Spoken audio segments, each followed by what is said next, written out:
Measles transmission is very simply and very directly linked to the percentage of individuals in the country and in our community who are vaccinated. Um, Measles itself is an extremely infectious virus.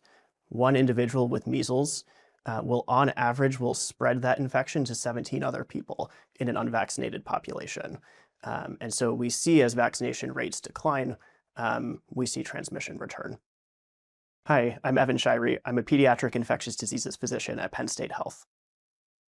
Across the country, we have, over the last few years, been seeing a measles outbreak.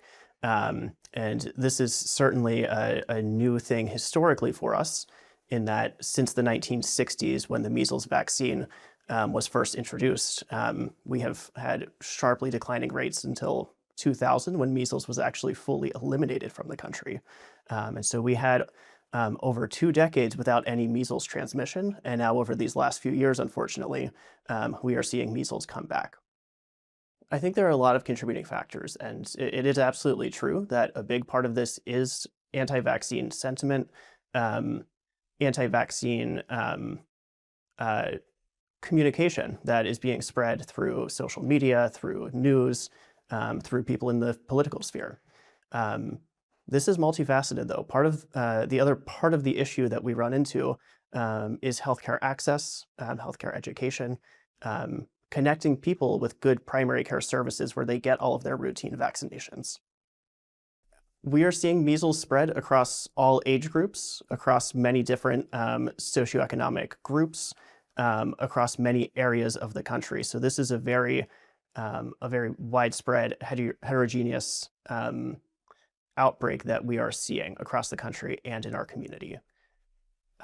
Nobody who is unvaccinated is safe from getting a measles infection if they are around someone else who has had it. We do know that the people who are at most risk, from my perspective, I'm a pediatrician. I have been taking care of babies and children who are admitted to the hospital with complications from measles.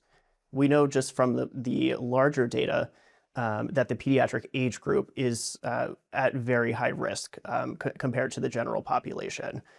In particular, young children and infants are at the highest risk of having the most severe complications. A lot of people wonder how serious measles is, and I think part of where that comes from is that measles used to be extremely common. I think it's helpful to look into our history to learn a little bit about why we should care about this current outbreak. In the pre-vaccine era, which was in the mid-1960s when the vaccine was released, we had 500,000 confirmed cases of measles in the country. And now we think that that is an underestimation. We think that there are probably around 4 million cases per year of measles, which is a lot. And so that means that there are a lot of people who had measles and who recovered from it. The unfortunate thing that we know is that during that period of time, we also had about 50,000 hospitalizations per year. We had hundreds of babies and children who had life-altering infections, and we know that 500 people a year, mostly children and babies, died from measles. Symptoms of measles, first and foremost, typically involved quite high fevers. These can be in the range of 104, 105 or more.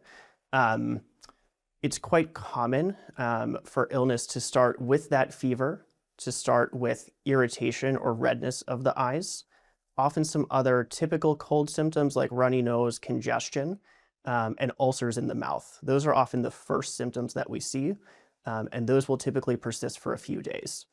After a few days of those symptoms is when we start to see the classic rash of measles.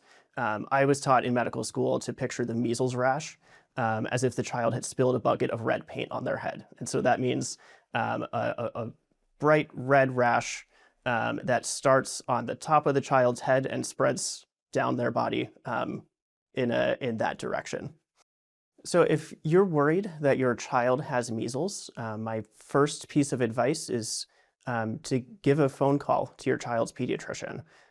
Reach out, let them know the symptoms that you're seeing, let them know the exposures that you're worried about. In most cases where a child has measles, if they are around other unvaccinated individuals, there are going to be a lot of people in their home or community who are also having symptoms or who know that they have infection. So my first and foremost piece of advice, if you're worried, reach out to your pediatrician. If you are worried that your child is sick enough that they need to be seen right away, please do come to care. If it is possible, call ahead to the care center where you're going, whether that's an urgent care or an emergency room or somewhere else. It's extremely helpful for us to be notified ahead of time so that we can take the appropriate infection control measures to keep everybody safe. Yeah, so the MMR vaccine has been very safely and very widely used across the globe since the 60s. We have a lot of evidence on the safety of this vaccine, and I think that we can take comfort in the fact that billions of individuals have received this vaccine. When it was first released, the recommendation was to get 1 dose of the MMR around 1 year of age. We found that there were a small number of individuals who did not have an appropriate response to that first dose, and so we introduced a second dose in the late 80s. And since then, very quickly, we reached measles elimination. So that is the standard recommendation at this time, is to get 1 MMR dose at 1 year of age, and then to get a second MMR dose before starting kindergarten. There are no treatments for measles. There's no antiviral medicine that we can give that makes the virus go away. What we're able to do in a medical setting is to provide supportive care to help manage and hopefully minimize the complications from the infection. Unfortunately, we do not have a treatment. So the intervention that we have available to help prevent measles infections is the vaccine. The vaccine itself is extremely safe, has been used by billions of individuals across numerous decades. And so this is one of the interventions that, from a medical standpoint, we have a lot of safety data and a lot of efficacy data to know that this works very well and that it's very safe to give. That it is tragic to see a child who is suffering in any circumstance, and it's especially tragic to see a child who is suffering and experiencing medical complications from an infection that we know is fully preventable. We know how to stop this. We know that the MMR vaccine is extremely, extremely effective. In this current outbreak, at least within Pennsylvania, we have no cases of a vaccinated individual who's been confirmed to have measles. I would share with families that the measles vaccine is very, very well studied. Among pediatricians, we recommend this vaccine because we know it works really well. It'll prevent your child from being the one who's in the hospital with a complication.